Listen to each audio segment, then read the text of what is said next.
Hello there guys and welcome back to the channel. So today's video is going to be effectively kind of a recantation of the end of the season 9 for me, where I ended up placing basically how I fumbled the end of the season, if you can call it like that, because for most of the day today and yesterday I was at Celestial 2. And it's obviously very competitive. There weren't too many points in between Celestial 2, 3, 4, and 5, basically. And, you know, yesterday I went to sleep at Celestial 2, woke up at Celestial 4, and then I was quite fortunate after my morning stream, where there is quite a lot going on here. But after my morning stream, I was quite fortunate to get 2 dubs, get back to Celestial 2 basically immediately. And I definitely did want to highlight this one fight. This just felt amazing. Overall, for the season, for the last meta, I can definitely say 5-star Sandman was one of my MVPs in the entire meta. Like, you know, everybody's running 6-star rank 5s and 7-star rank 2s and stuff like that. And yeah, no, even a 5-star Sandman did get me so many dubs. You can do like rinse in under 60 seconds with pretty much full health and stuff like that. And even this fight like properly impressed me. But the point was that this is effectively going to be the last 40 minutes or so, because I was C2 like 2 hours before season finish. Then I started my stream. My internet actually died. And then Andrew the Rough from 4 Loki overtook me and I got down to C3. And then with 40 minutes, I realized that Doppel also has overtaken me from Matrix Alliance, and I was down to C4. So basically, at that point, due to the points, I had C4 basically secured. And the thought process was quite simple. I'm going to try and find a match. If I win, you know, I get back to C2, because the difference in between my 4th place and the 2nd place is 3 points. And, well, unfortunately, I fumbled it. So here we can see that I matched a guy from GD40. It is quite long time to wait. And I do make a very critical, decisive error in this match. Ultimately, that is going to be the downfall there. So I started with the Hercules draft, and I'm not the biggest fan of Hercules. I wasn't like super happy with my... I'm not the biggest fan of Hercules in this meta. That's how I'm going to describe it. It's not one of my, you know, comfort champions. And then, well, we basically finish up our draft, and I do make a very critical mistake right now. So I dropped my rank 2 7-star Chavez on defense, but I knew he has Scorpion. I knew it's probably going to take a while, but he's going to finish with 100%. And the problem is, in draft, first of all, I should have grabbed Mysterio and my Lady Deathstrike probably, just so I have another counter, but I chose to try and go for the win here. I should not have done it, because rank 2 7-star Mysterio would have been basically my best defender past this point. And I should have just thrown this round. It's one of those things that I need to do more. I do it occasionally, but very rarely in round 1. I do it more often in round 2.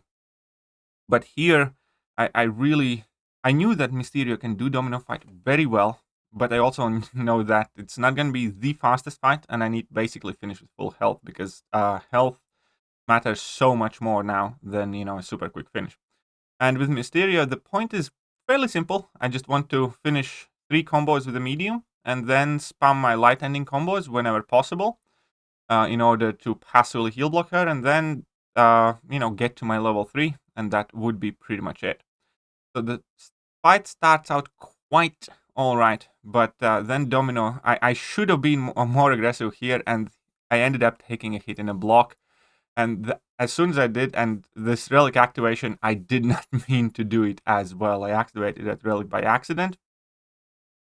And at this point, I kind of knew it's not looking too great. So Mysterio is doing the job, you know, perfectly fine here. I ended up taking, you know, another few hits on the block, getting those bleeds yet again. Something that I definitely shouldn't have. She's at 39%. Mysterio is going to drop a very big level 3, because his level 3 does hit very hard. You can see that she ends up at like 4%, and I basically just need to get in like a single hit there. And he finishes with full health just like expected. I should have thrown this round because, yeah, Mysterio would have been my best chance on defense then. Then we move on the round 2. And this fight, I was kind of... This is one of the worst Korg fights now. So I dropped my Domino on defense, which would have been like, a very solid second option.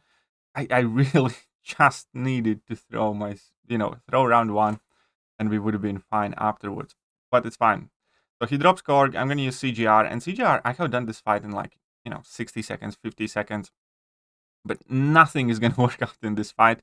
I was already a bit tilted here by the end, kind of like expecting Doom in round 3. And yeah, here we're going to see exactly how not to play CGR. Whether it was a bit of nerves or just, frustration, or I don't know what else it was, but, you can't have every fight being great. So here, initial, level 2 does fine. And I don't know why I threw that heavy attack there and it didn't connect. But it's fine, I got a whole bunch of armor ups. But he does have a ton of his charges now. There's 3 charges, I dex this. And now I just need to drop another level 2, which I will, but I don't have the precision, so that's not going to do a ton of damage. Point is, I need to get quickly my next level 2. And here, I should not have thrown it.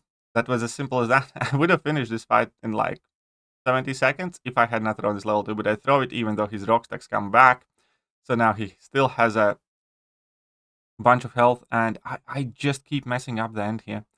I just keep fumbling the end. Do go for the relic there. And his rock stacks are back now again. And because of my damnation expiring, he got a whole bunch more rock stacks. And we can see that this is awful. This is very, very bad fight. It's kind of embarrassing to show it. But I also wanted to, show that even though I end up in top 10 of the season in the world, you don't do everything right always. In fact, you still end up making quite a lot of mistakes, typically, be that drafting or be that, placements or be that fights themselves.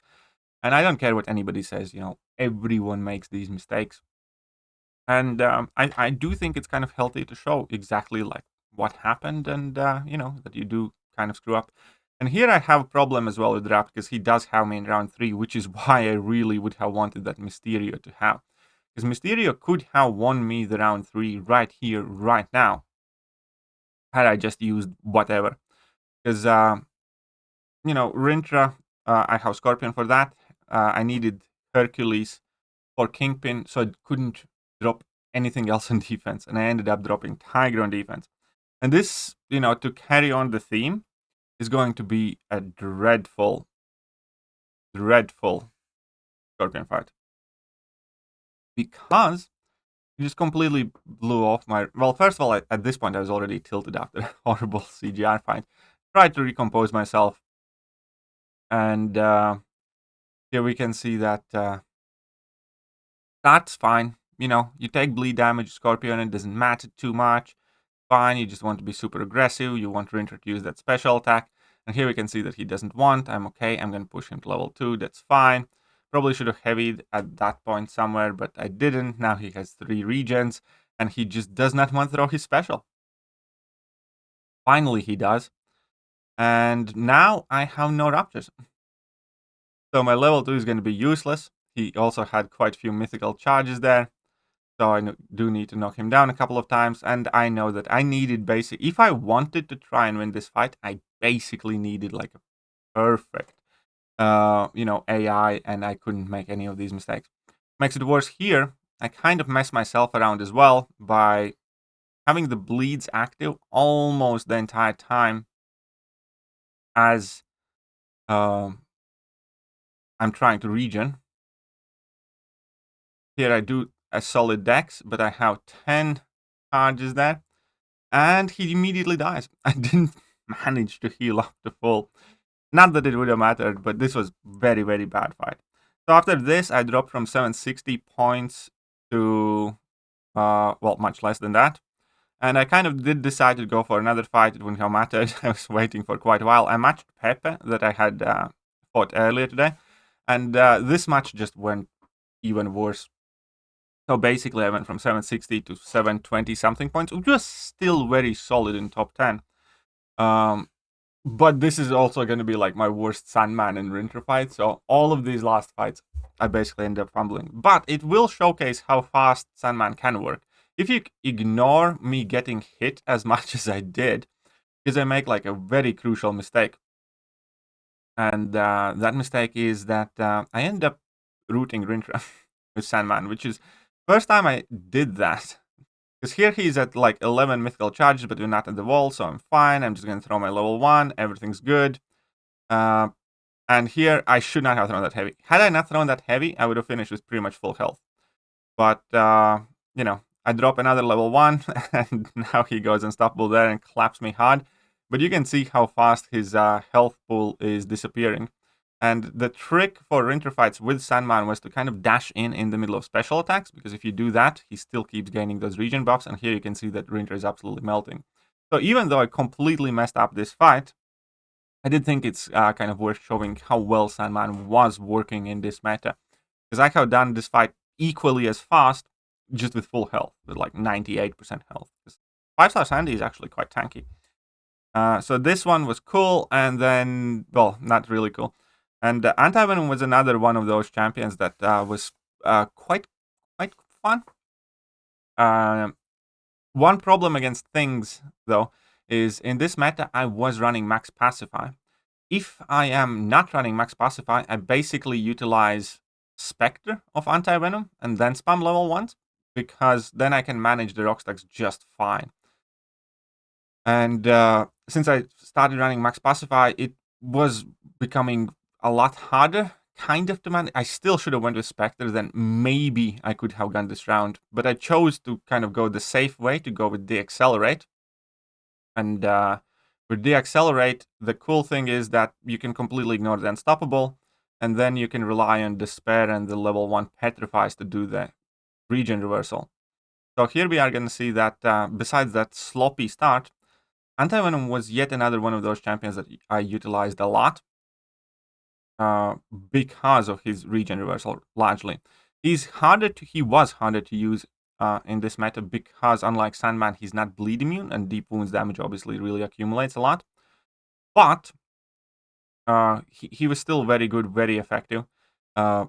He slightly slower than Sandman in terms of heal reversal, or about the same based on how aggressive can you be. But, you know, obviously in this match, I chose to put on Deaccelerate, so I wasn't reversing the regeneration as fast. Because the trick there is to get 2 Petrifies on at the same time, then you do a ton of damage. So here we can see that I just, you know, didn't finish the fight fast enough. I finished the fight fine-ish. But, you know, maybe if I had a big Sasquatch, like a 7-star rank 2 Sasquatch, I could have managed it, but I wasn't fast enough. And then the last fight was just embarrassing. I should have probably picked Kingpin here. In my head, I was going to have the perfect Nova fight, which I quite quickly didn't. And Nova won me a ton of matches in both metas, but this wasn't one of those matches. So Havoc was trying to put in work on defense, and Havoc has been an absolute MVP this season for me as well, both for weeks 1 and 2 and weeks 3 and 4. And so was Nova. It's just that this isn't really the matchup. If I had been obviously better with my intercepts and everything else, we would have been fine. But yeah, I got caught several times on dashback, and in the end, I ended up. I will end up also eating like level 3. But I definitely want to congratulate all top 3 finishers. Bero gets yet another top 1 season finish. Congratulations to Andrew. Man, that guy also has crazy work ethic. I think in the last 2 days, Andrew played like 8+ hours non-stop. And, you know, that's definitely, you know, crazy dedication. So very good for him. Happy for that. I know that Doppel fought very hard as well for that top 3 position. And everybody else in top 10, congratulations to those guys. I know that Finn managed to sneak in top 10 as well, which is obviously awesome. Congratulations to FinTech and everyone else. But yeah, this season, effectively, I just fumbled my top 3 finish, but you know, it happens. I still finished in top 10. Not like super upset about that at all. I think top 10 is still not bad. We'll try harder next season.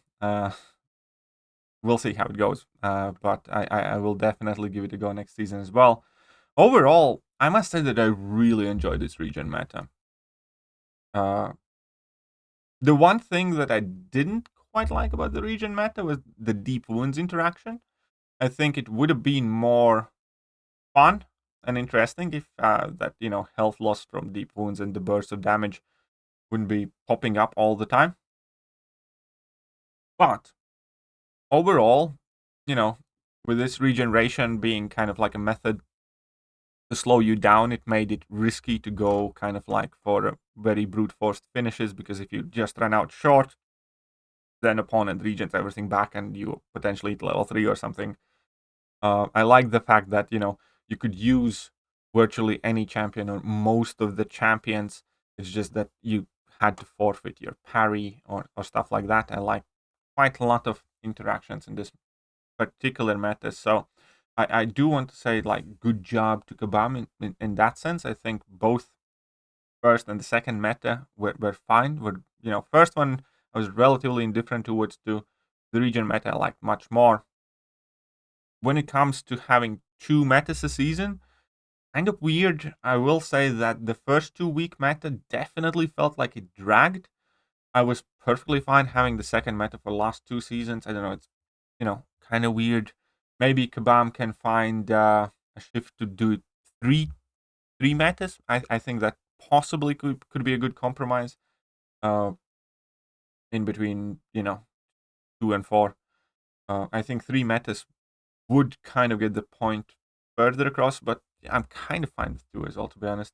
And I definitely wanted to give a shout out to Kabam as well, in the sense that the season felt a lot cleaner. I matched like 2 modders, I think, or 3 modders in first 2 weeks or so.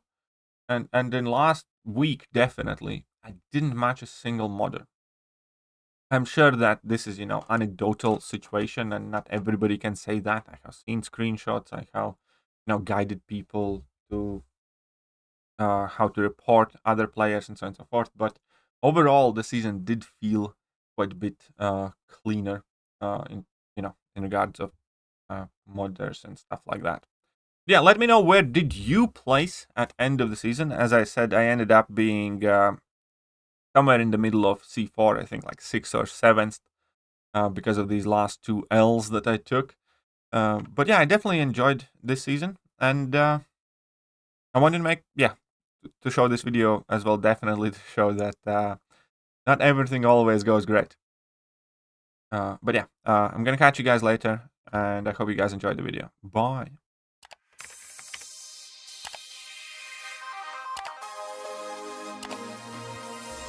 Hello there, guys, and welcome back to the channel. So we have all the information about